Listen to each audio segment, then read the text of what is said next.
মানুষের haemoglobin mail এবং female অর্থাৎ মহিলা এবং পুরুষে একটু পার্থক্য হতে পারে, যেটা পুরুষদের হয়তো 13+ অর্থাৎ 13-র বেশি হতে হবে, মহিলাদের ক্ষেত্রে 12-র বেশি হলেই যথেষ্ট। এরপরে আসি সুগার, অর্থাৎ আমরা যেটাকে ডায়াবেটিস বলে জানি।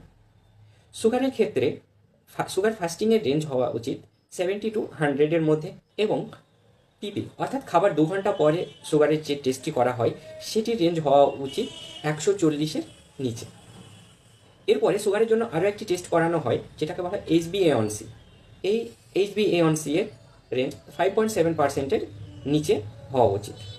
আরও একটি অতি গুরুত্বপূর্ণ জিনিস হলো ব্লাড প্রেশার, যেটি আমরা সাধারণ মানুষ প্রায় অবহেলা করে চলি।